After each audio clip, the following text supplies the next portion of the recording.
Women Innovators. Interviews with women with big messages and big missions, sharing their stories to inspire you to live your passion and step up to make the world a better place.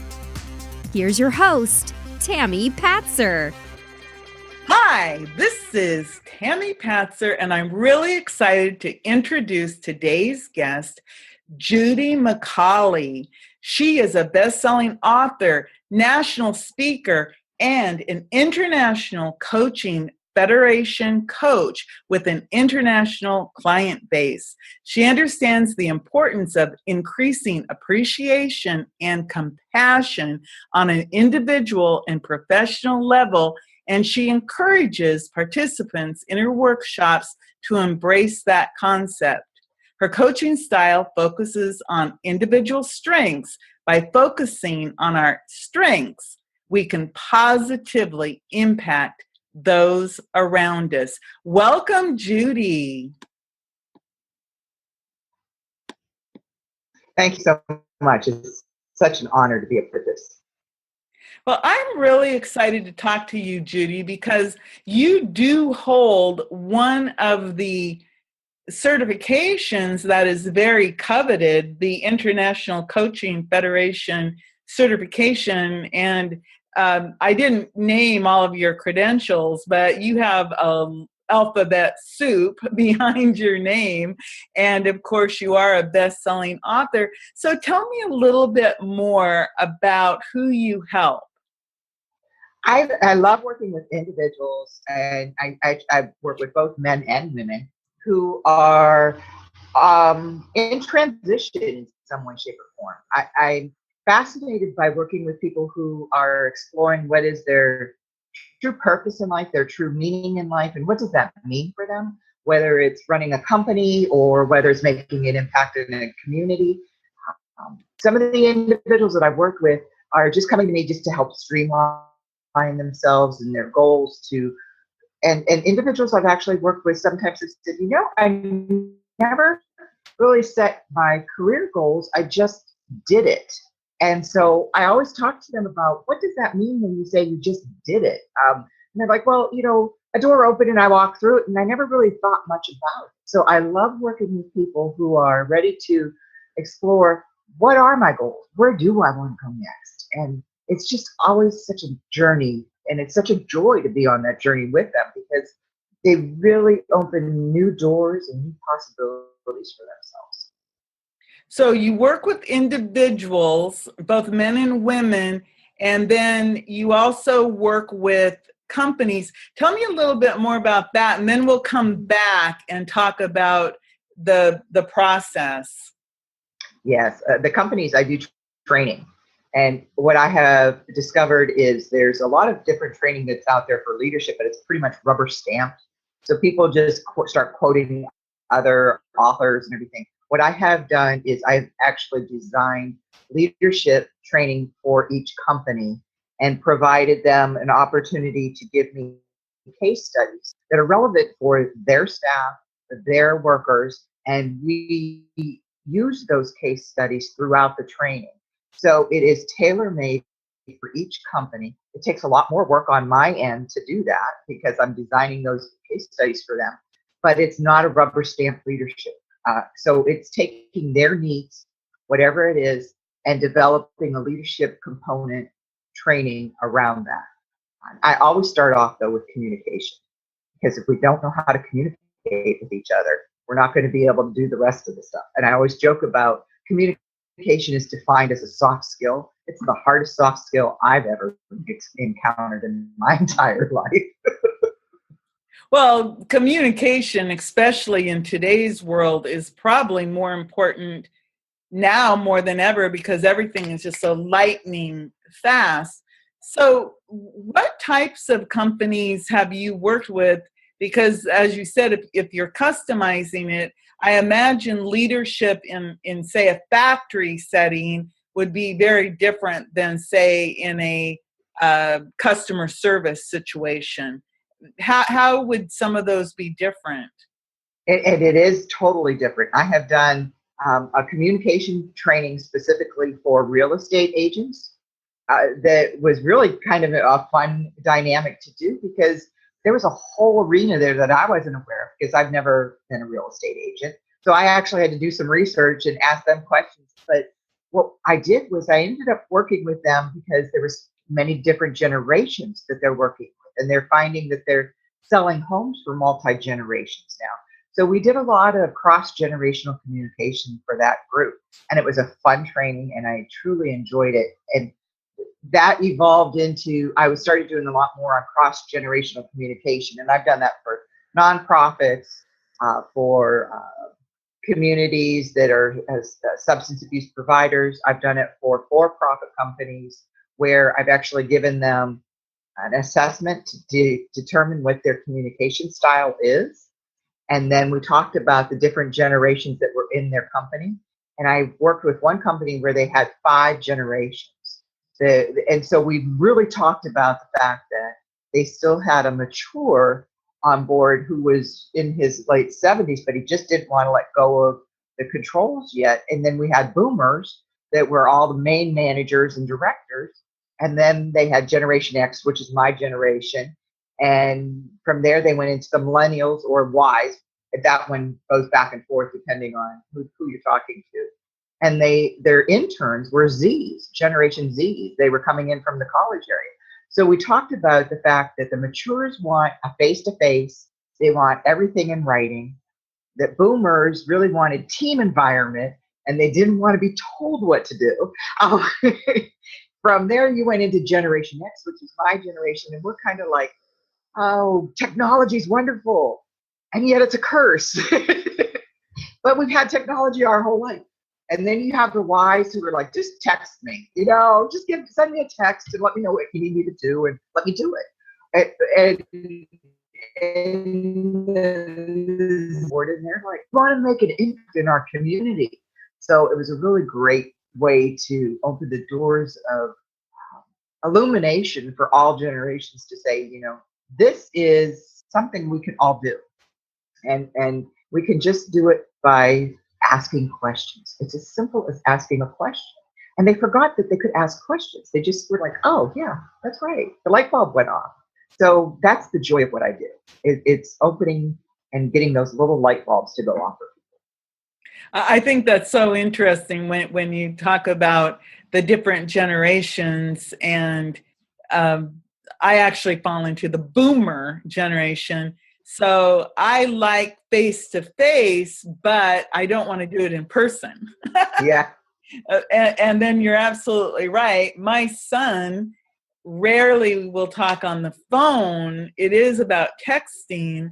But me, I love to leave my phone away from me, and people will text me and they say, well, didn't you get my text? I go, no, that isn't how I communicate. So I think that's really important that when you're working with these different companies, especially in leadership, that they learn how to communicate. So how that just makes me really want to ask you, how do you bridge that text me with the mature generation so that they can communicate and get along? How do you bridge that big gap of communication styles? Well, it was interesting. I actually worked with a state agency on this very topic. And it was actually a boomer that was questioning it, because we had a Z on board and he just wanted everything text message and how am I making an impact? So I simply said to him, have you ever sat down and asked the boomer this really easy question? How would you like me to talk to you? And he said, well, no, I just texted her. And I said, and what happened? And he said, well, she got really irritated with me. And I said, so maybe it's your turn to ask her how she would like to have the communication happen. And he goes, oh, yeah. And I said, now here's the other thing that you can do, is you can show and be a mentor on the technology piece for those that are boomers and matures. You can show them how to use the material. They may be very uncomfortable because it's change, and a lot of people don't like change and don't want to embrace change. But if you mentor them, then they can turn around and mentor you in some other styles. Maybe it's increasing your writing skill set, because your writing is probably very terse because you do text messaging. And IDK means I don't know for you, but IDK for them is gibbly. So what is it for them? Gobbledygook, gibbly-goop. Oh, well, that is funny, because I remember I had to ask somebody what LOL meant. Yes. Back in the day. And if you remember, one of the first cool ways in the office was the instant messenger. Mm-hmm. And I was a newspaper editor, so we used to instant message back and forth about stories and breaking stories. And all of a sudden there was all this language, LOL and IDK. And it was like, I don't know what that means. So those of us who are a little older and we didn't grow up with technology from day one, we had to learn a whole new language. I came from the typewriter generation. So manual typewriters to electric typewriters to computer keyboarding. Now I think they call it keyboarding in school. They don't call it typing. They call it keyboarding. So it's very interesting. So the leadership training is just a small part of your business. You started out saying that many people come to you because it fell into their job or into a situation, and obviously they've come up for air and said, uh-oh, how did I get here? What am I doing? So talk to me a little bit more about how you work with people to help them figure out what their real purpose is and what they should be doing to have a more authentic, fulfilling life. And I'm glad you said authentic, because that is my website, The Authenticity Coach. And that is truly where my life is. It's living in the moment, being present, and just understanding that there's never a straight road. Every road has a curve in it. And I usually get people that have found a curve and they weren't expecting it. So what I ask them to do is write down 3 goals of where you want to be within the year. What is it that you're looking to do? What are you looking to change? And so that's my very first interaction with any individual that I work with in a coaching place. And I actually have them fill it out in a contact sheet, a client sheet. So we really explore what their goals are. And for many people in today's world, we've just kind of gone through life, and then we get that curve and we're like, whoa, wait a minute, how did I get here? So I always ask them to evaluate, where do you want to be? How do you want to get there? And that's the process that I work with them. One client I had this last year, she was phenomenal to work with. She just really needed somebody to brainstorm with and think outside of the box. She loved what she did, but she felt stuck. She felt stagnant. And she didn't think that she could make a change. And we just started brainstorming different ways to work with her staff, to work with her boss, who was, a head honcho. And we really just went through the steps. And within like 3 months, she was like, this is so much fun. And she was really she broke through the box. She realized she didn't have to be in a box. And she took those blinders off, because we get so stuck in our routine that we think that there's no place for us to go.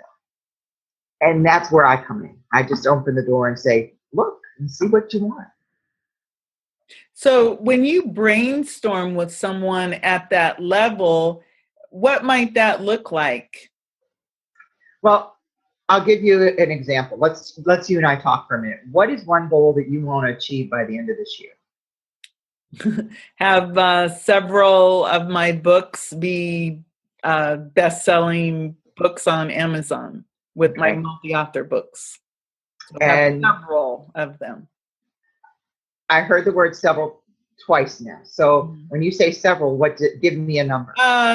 If I had to make a concrete number, I would like to see seriously like 50 books done by the end of the year with multi-authors. And of course, I have a team, so that's not unrealistic. Okay. So you want 50 people or 50 books done and completed by what date? December 31st, 2017. And how many books have you completed to date? 8. All right. And so you have a team that helps you, and we're not even finished with the first quarter of the year. So by June, how many would you like to have done? 25. All right.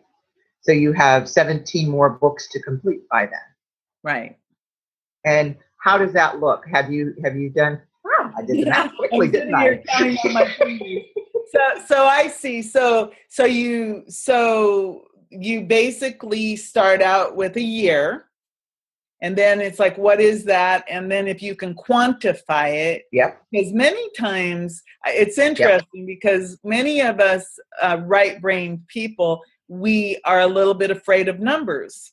Yes. So quantifying is I picked up on that. I said, oh, okay. So if I say 50 and then I said 25 by June, that's like half.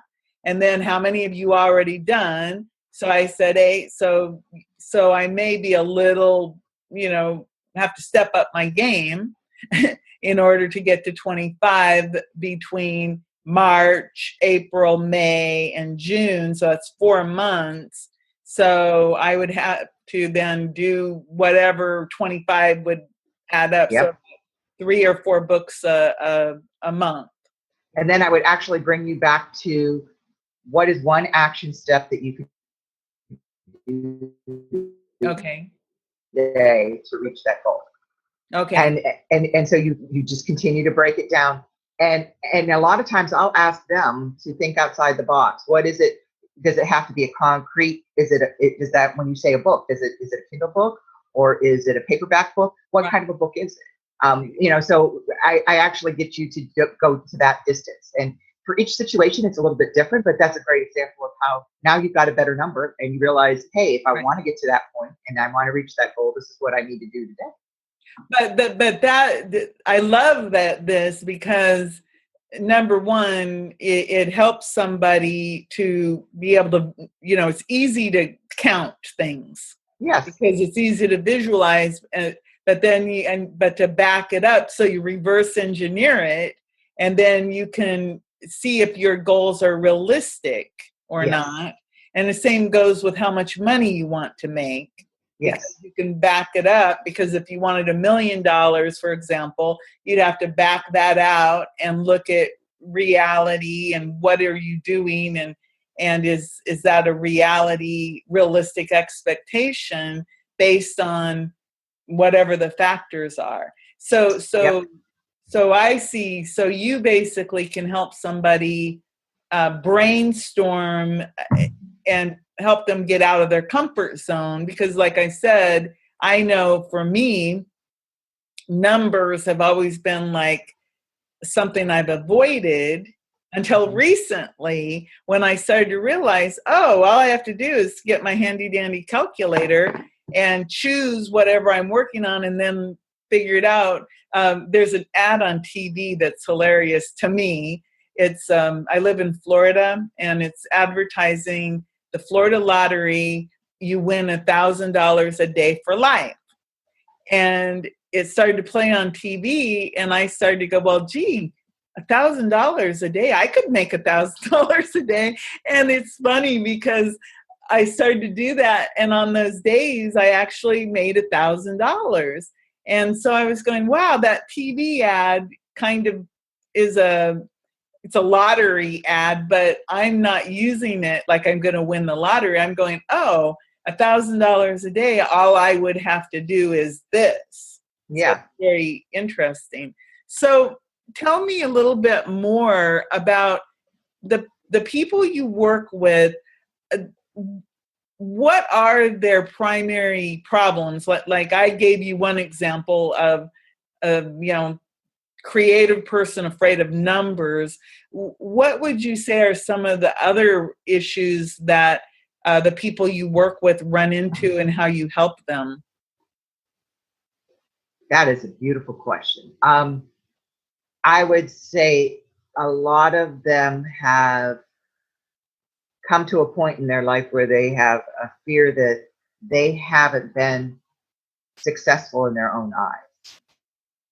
And they didn't make the impact that they've wanted to make at this point in time in their life. And so what they've done is they're like, wait a minute, I'm backpedaling a little bit here. What happened? And so what I do is I just simply ask them, well, what is it you want? And what's stopping you? And sometimes it's just fear of moving forward. You mean I could actually do this? And I'm like, yeah. Who's stopping you but you? That's one of the best questions that and for example, I'm actually working, and this is kind of ironic. He was my personal trainer, and I've been working with him for a couple months now on his thinking outside of the box. Originally, he was going to just have so many private clients, and he had a set number that he was going to make, and it's to support his family and blah, blah, blah. And I said, well, is there another way that you can look at it where you're impacting more people, but you're still having your one-on-one clients because you love working with people, but is there another way? Because, well, I've always wanted to do a DVD. And I said, what's stopping you from doing one? And through that process, we've actually set up goals where he's now got a DVD done, and he's working with another trainer, and they're setting up where they're working with each other to do a nutritional piece to it. People are going to be able to connect with him online. And so he'll actually impact a global audience where originally he was just thinking very small. So I helped him think outside that box and grow a little bit. And that's what I love, is helping people. I just had a phone call today where somebody said, well, I'm really frustrated with my job. And I said, well, what's frustrating about it? And they said, well, the person I'm working with. And I said, well, you realize the only person you can change is you. You can't change anybody else. So what can you do differently to make yourself happy where you're at right now? And there was a deep pause. And that's the beauty of what I do. If I can make somebody pause and think for a minute of what they can do differently to make their life happier. Because happiness is from within. 40% of happiness is telling ourselves we're happy. And the rest is stuff that we create to make ourselves happy.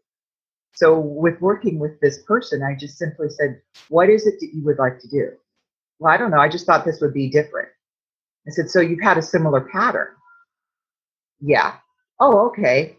So what is it you want to have by the end of this year? What would you like to see differently in your life? I've never thought about that. So I left that person with homework. Think about that. Go for a walk this weekend and just walk and run or do whatever you need to release that energy. And then come home and just think of 3 goals that you want to have done by the end of the year. It's making them think outside that box, making them realize that they can make that change if they really want to. And they're the only person that's really, truly holding themselves back. Do you find that a lot of people give you that answer? I have never really thought about that. If I ask the right question. I think it's interesting how we do get so caught up in living and taking care of all of, going to work, taking care of children, being married or not married or whatever. and all of a sudden there's something that happens. What do you think is a trigger point when people will go, whoa, stop, what am I doing? Or that stuck feeling. What are some of the triggers that happen to make it so that all of a sudden people do, it's almost like a wake up, where they wake up and they say, uh-oh, I need to do something. It's unique to every person because we're all unique individuals. My wake up point was 7-8 years ago personally, and I'll be happy to share this with anybody and everybody. I was going through, and I was a trainer for a federal government contract, and I was traveling all the time, and I was in 3 different states, and I used to joke and say I built a house to visit it once a month because that's pretty much what I was doing, and I was constantly on the go, and I was all of a sudden my arm. I was working out with a personal trainer, and my arm started to hurt really bad, and I went to the doctor, and I said, gee, there's something wrong. Just shoot me up with cortisone so I can keep on going. And long story short, they did x-rays and an MRI, and I had a tumor, and I had a bone lesion, and they were scared that I had stage 4 cancer, and they were shipping me off to Shands here in Florida. And I said, I don't have cancer. I know I don't. I know my body. I ended up having this really strange thing called a schwannoma, and it's a tumor that wraps around your nerve endings, and it's very painful. And the bone lesion was, the doctor was confused. And he said, you could have been born with that. It's just unique and ironic that the tumor was in and around that bone lesion. Some people, their bones don't close when they're born, and you're one of them. So I literally had this tumor removed and bone lesion repaired.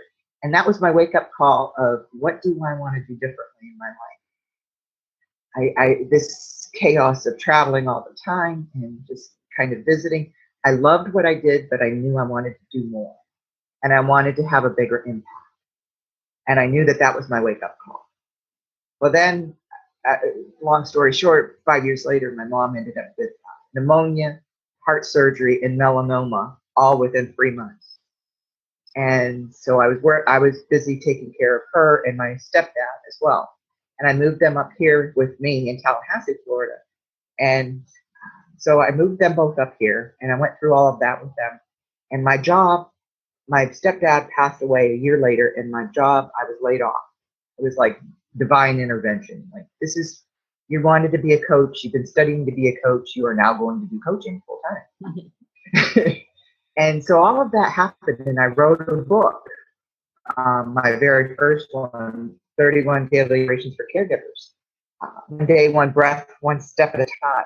And it was to remind myself to breathe every day, because there's a lot that was happening there. And there was a lot of crisis that was going on, but it motivated me to write the book. It motivated me to step back and take some time. It motivated me to really look at what I wanted to do differently with my life. I didn't want to be stuck in that, constant chaos. So I wrote my book, and I had turned 50, and 4 days after my 50th, my only sibling passed away. And so I was like, wow, this is really, truly a wake-up call for me. What is it that I'm supposed to do differently? And that is when I said, I needed to do this business for myself. And I started my own company, and I started on the path of what did I need to do to get there. And that's really my journey and my story. And everybody has a moment in their life. It may not be as dramatic as that, what I had, that huge crises that I seem to have in my life, but it could be a simple curve in the road, as you say. You're just like, oh, wait a minute, this isn't the direction I want to go anymore. I'm not liking this. I've had people that have changed just because of something their child has said to them. Like, boy, you've gotten really mean lately. Wow, what does that mean for me? Am I spending so much time at work that I forgot about my child? That was a life-changing moment for somebody. So it depends on each person. It really does. So what would you say that your big why is, and your big message and mission in your life? At this point, at this time, and the beauty of my life is I had a wonderful role model. I had a grandmother who was extremely strong. And she was a head RN, and she knew that you learned and grew and continued to grow throughout your life. And we were talking about Maslow's hierarchy of needs and what is it we need in life, and getting up that self-actualization piece. And she said, I hope I don't get there. I said, why? She goes, because I won't be here anymore. Once you get to that level, you're never there. So you continuously learn and grow. But for my moment right now, in this point in time in my life, it's to increase conscious leadership and compassion in the corporation world as well as any business.